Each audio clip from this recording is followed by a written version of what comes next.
Vincent Price presents Howell Bennett, Elizabeth Proud, and John Quayle in Out of the Mouths by William Ingram. Vincent Price. Hello and welcome. Richard Atkins was a research buffon. If you were to ask him what kind, he might tell you, I specialize in electrospectroanalysis of human enzyme and molecular structures. And when you'd look suitably blank, he'd smile and add, what makes us tick? To understand Richard Atkins, the trick was not to let his modest manner fool you. At 40, he was probably the best in his field, one of a very select research team. The world seemed his oyster. But then, the same world lost sight of him. Many years later, those caring enough to remember settled for came a bit of a cropper, all a bit hush-hush under the carpet. Few knew the cropper was entirely of his own making.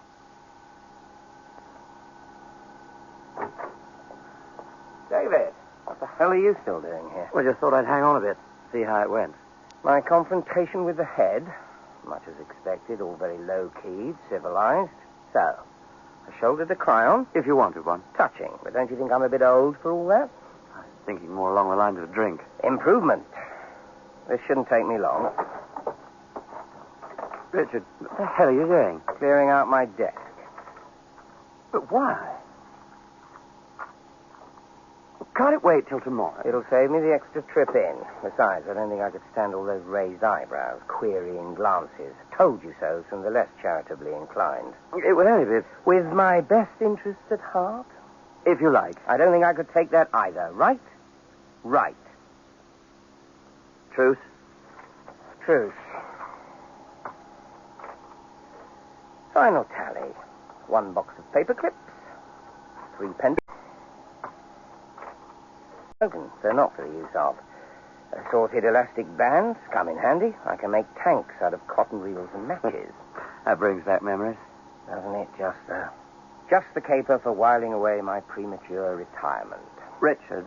Not pulling your weight, old fellow. Reasons best known to yourself, old fellow. But the whole project falling behind, old fellow. Rest of the team down, old fellow. Dee-da, dee-da, dee-da.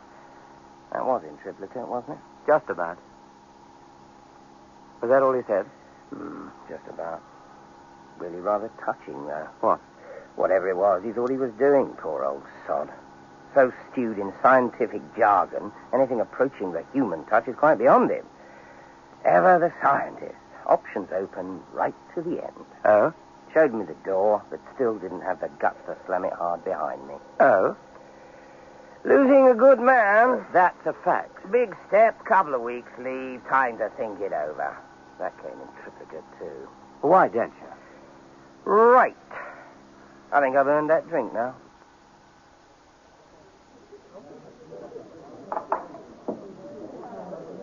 By the way, how's Rachel? She's fine. Just fine.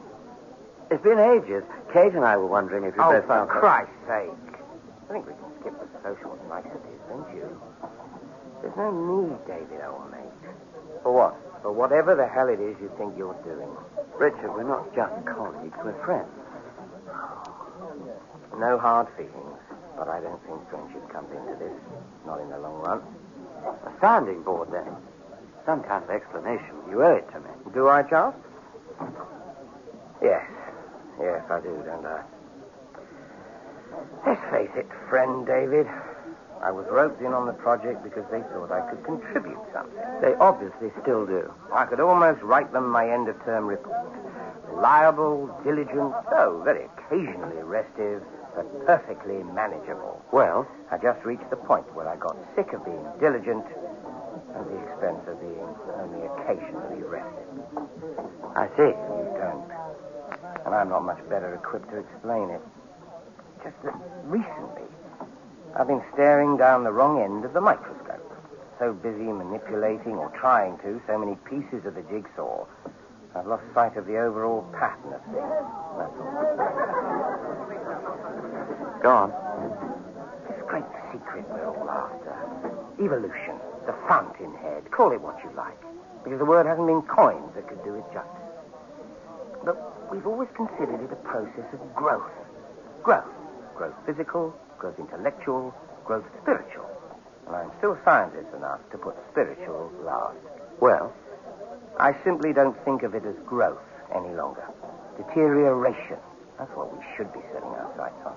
but isn't that part of the same? No, I'm not just talking about the inevitable cellular deterioration, gaga, second childhood. I'm talking about something altogether more subtle. The kind of deterioration induced by the education of a child. What I'm trying to say is at the very outset, in the very early stages, in a child's pre-formative years. You see, I suspect it's all there. All inherent awareness, absolute knowledge, already there, encapsulated. From birth, it obsesses me. If we could only catch the child early enough, before the educating process has begun. If we could somehow tap in, contrive to communicate with the newly born on its terms, not ours. God only knows, David, what it is we might tap into. And a little child shall lead them. If you like. Prophetic, but hardly scientific. If you like. Daunting, though, isn't that? Wouldn't even know where to begin. Let alone where it might end. I told you it was too early for words. Rachel was still up when Richard got home. He could have wished it otherwise. Concerned attention was the last thing he wanted. But behind her ministering was a feeling of something deeper, unspoken, as though she, too, had news she was finding it difficult to put into words. More coffee? Oh, no, thanks. It's coming out of my ears. How are you feeling? Death. I'd hoped you'd be tucked in before I got back. David rang. Due warning. Typical. He meant it for the best. Typical. You've been very mute about it all. I thought that's what you wanted. It speaks volumes. It's not that I'm against any decision you decide to make. Wrong tense. But I just think that David might be right. he is your friend. Yes, he tried that tack, too. Well, why didn't you give yourself more time? Talk about it. What the hell is there to talk about? An instinct? You don't talk about instincts, Rachel. I just know that all these years I've been facing the wrong way. That's all. It doesn't follow I know where I'm going from here. And you'd risk everything you've achieved, your reputation, your position, your home for that? Oh, God forbid I should ever going from here. And you'd risk everything you've achieved, your reputation, your position, your home for that? Oh, God forbid I should ever the wrong way. That's They'll stick to their side of the bargain. You can count on it. If only to see if I'll back down, come to heel. So, not much risk of you having to pitch a tent off under the arches just yet. All right. You think I'd mind if I had to? No. No, I don't. Just one of the reasons I married you. If I sounded over-anxious, petty... No. Concerned, then? What the hell about? Not for my own sake. Surely not for mine. Not for yours either, particularly. Well, then? We're going to have a child. Rachel? Rachel? Your face. A little child shall lead them, as the prophet said. That's the second time I've heard that today. Their child was a boy. Their decision to name it David was mutual. And by the time the christening party came around, any feeling of antagonism there might have been between Richard and his one-time colleague seemed as remote as if it had never happened. So glad you could come, David. It's my own godson's christening party. It'd be a rum old do without me. Besides, you named him after me. It'd be like missing your own launching. And all that stuff about setting him a Christian example. A bit below the belt, wasn't it? Lord only knows how I'm going to live up to it. I did think... What? You might prefer to opt out. Why on earth should I? Past behavior patterns? I'd take more than that. It was only a temporary lapse on your part. Was it?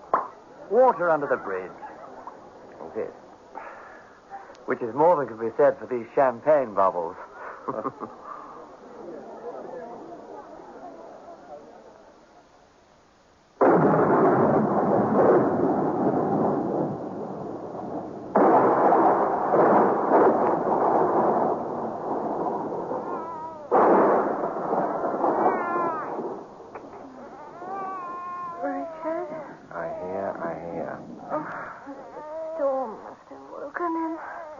The storm.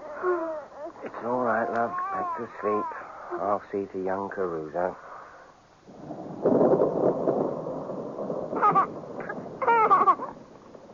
What's up, Bright? Burning the midnight. What's up, Bright? Oh, uncorrupted brain of yours. Where are you now, young David? Coming to grips with Pythagoras? Arguing polemics with Plato? Beyond our mediocre comprehension, I'll wager. Or was it just that nasty, wasty, stormy, warmy disturbing you then? But you must know the scientific explanation to that one. A turbulence caused by areas of high pressure moving in to fill corresponding areas of low.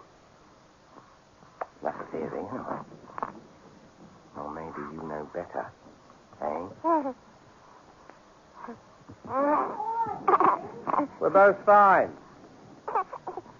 You're disturbing Mumsy-Wumsy. If you can't sleep, we'd better settle for a 10-minute tour of the estate.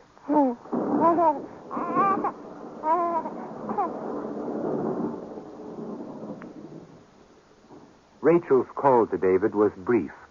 But behind her request that he come around as soon as possible, he sensed an underlying feeling of panic and urgency.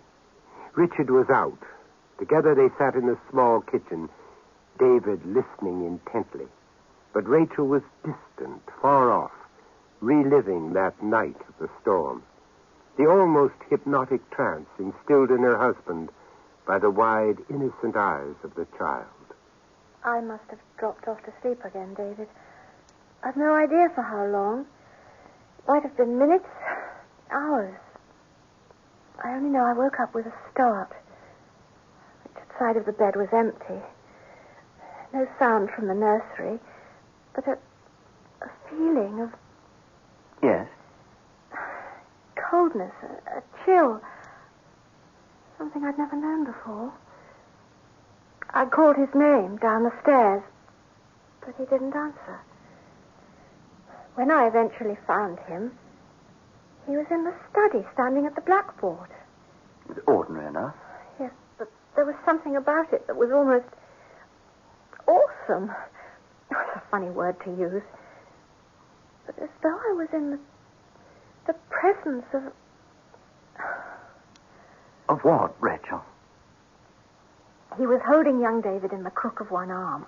I couldn't see, but I knew instinctively the baby's eyes were open, wide open, staring into Richard's with a kind of fierce intensity one doesn't associate with a... Staring into Richard's with a kind of me. He was writing on the blackboard. God knows I've watched him do that at all hours. Have to get it out of my head. The only way I can get back to sleep. This time, one blackboard was filled already. He was halfway down the other. With what? Equation after equation.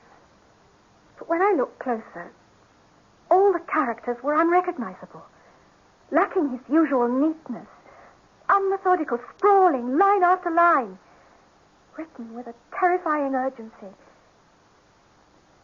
But in the handwriting of a child, David. The writing of a child. It was the baby who felt me there. A whimper of recognition, part sigh, but part warning. And the writing stopped. And Richard? We went back to bed. I nestled in his arms. Didn't even refer to it. Didn't you? I never felt the need. Till now. That's why I asked you over. Oh? It hasn't stopped, you see. Night after night. Not always with a baby in his arms, sometimes in the cot at his side, but always this telepathy between them. I just couldn't keep it to myself any longer. I needed you to see for yourself. Then how about now? Yes. All right, then. Through here.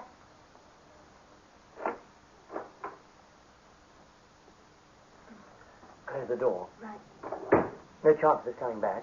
Oh, not before lunch. He's taking young David down to the park. Let's get on with it, then. Well, what do you make of it? What's on the blackboard? Well, what can one say? Child's scrawl, but some kind of formula. Related to his work when he was at the center? No, not even remotely. Scientific. A mathematical progression of some kind, and yet beginning on this board in complexity, diminishing, simplifying to end in just two indivisible symbols. Alpha, omega. Beginning, M. The life force. Why did you say that? I don't know. Is there any chance of you making me a copy of this? Oh, yes, I suppose so. As soon as you can, Rachel. As soon as you possibly can. She wondered whether to tell Richard of David's visit. Wondered, too, whether he sensed some deeper significance behind the casual manner with which she finally mentioned it, too. But if he did, he showed no outward sign of it. We had a visitor. Oh? David. Well, you hear that, young David? Godfather comes a-calling, and only Mumsy-Wumsy here to assist him. What did he want? Nothing special. Just dropped by to see he's got something. We see. Where did he get to? We told her the park, didn't we? Had great fun, didn't we? God knows when I found myself sitting on the swing last. Richard, you didn't. Did. Thinking of writing to the council. Adult Discrimination Act. 20-year-old age limit at the very least. You still wouldn't qualify, darling. What? Oh, sorry, I've forgotten your fork. I'll manage with a spoon. Don't be silly. I'd rather manage with the spoon. Whoops. Now look what he's done. Naughty, naughty, Daddy. All over his best bib and tucker. You were warned. Bib and tucker, bib and tucker, bib and tucker, bib Richard, and tucker. please. What?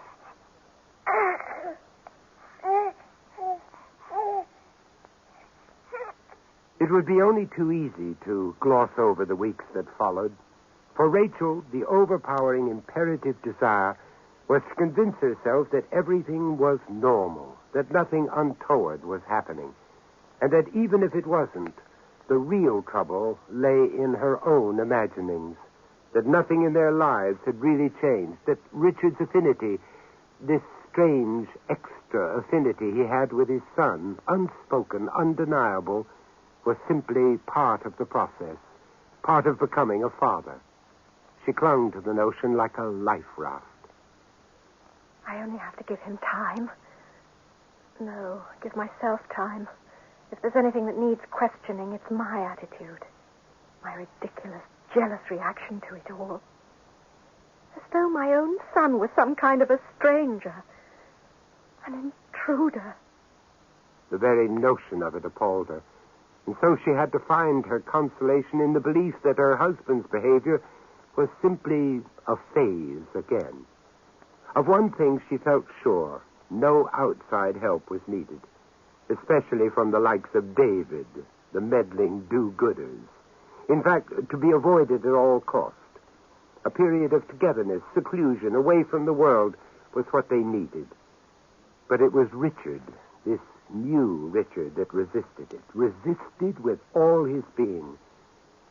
There was about him now an almost animal-like capacity, resisted with all his being.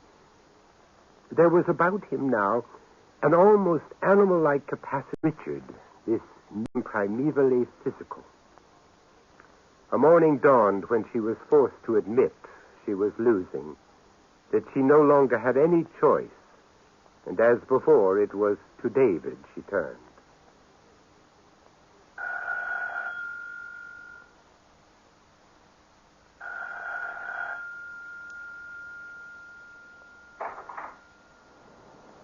Rachel, are you all right?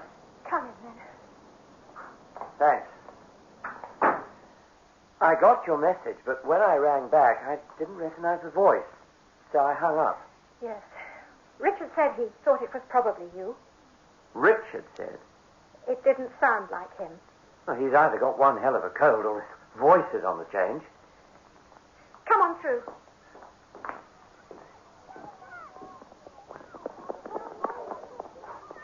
What's all that racket? Oh, just kids. Coffee? No, thanks. Rachel, you've been avoiding me. Yes.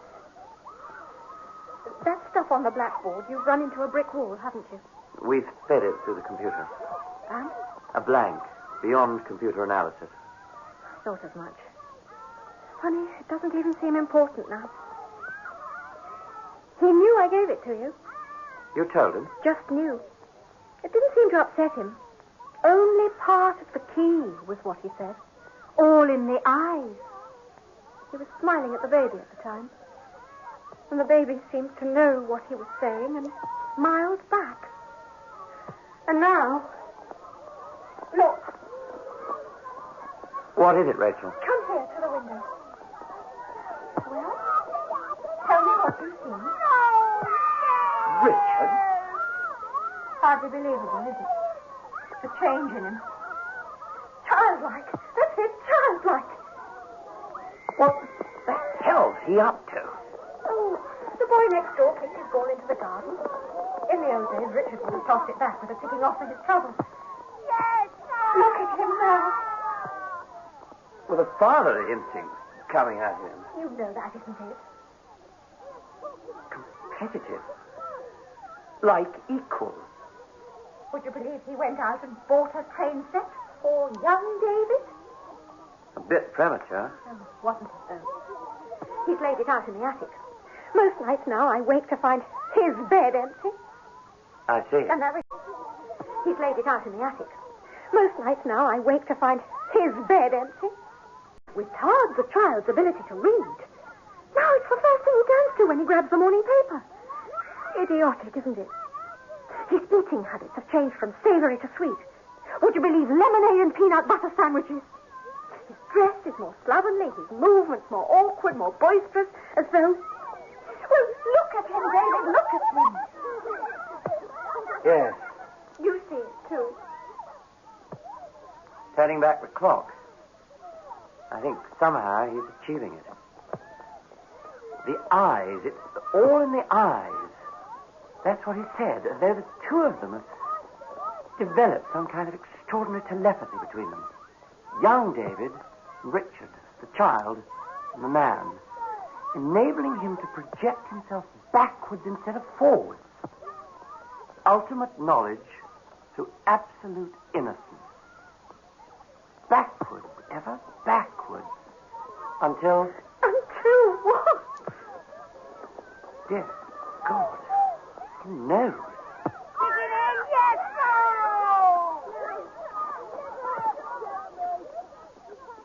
They had no ready-made label to stick on Richard's sickness, so they coined one, new minted, pathological regression.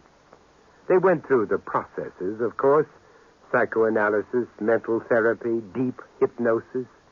But Richard's tragic condition deteriorated. They tried to save face by calling it prescribed, inevitable. They could also have added doomed. One bright summer's morning, if you'd been up early enough, you'd have spotted the ambulance arriving outside the house. You'd also have seen a schoolboy dressed in a neat gray worsted suit, face beaming, hair slicked, as though for an outing. The nursing home attendant opened the ambulance's back door, but young Master Richard elected to sit up in the front. The accompanying doctor saw no reason to object. As they began to pull away, the boy gave a quick backward glance to an upstairs nursery window. Beyond it, the baby, young David, stirred in his crib and gave a smile of pure innocence.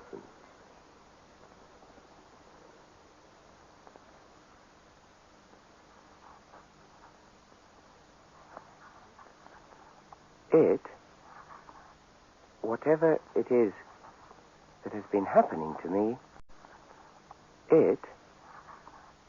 what I myself have no doubt of the fact. I do not need their sums and figures of my height and weight, or their little knowing nods and clicks of encouragement, as though it were all their doing. My journey of discovery has come to its end.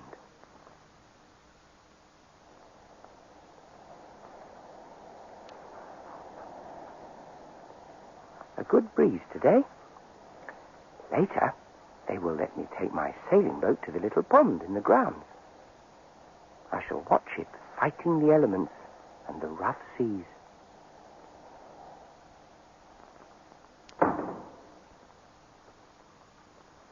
A week or so ago, they brought a young boy, David, here to see me. He might have been 5 or 6, but I can get nothing from him again. Life's manipulators have had their effect. His wearisome progress forward, thanks to them, has begun. As a result, my return backwards towards... but I shall never know now. It's my birthday tomorrow. They have not yet decided whether I shall be 11 or 12. It doesn't really matter. I know I have stopped in time. No backwards now. No forwards either. The lessons they will give me will certainly get them nowhere. I am far, far beyond their lessons. Many years later, the young David was to ask his mother, "What happened to my father?" Rachel had prepared herself for that moment. He went away, a long, long way away. It was not too far from the truth. That was Out of the Mouths, starring Howell Bennett as Richard, Elizabeth Proud, Rachel, and John Quayle, David. The Price of Fear was presented by Vincent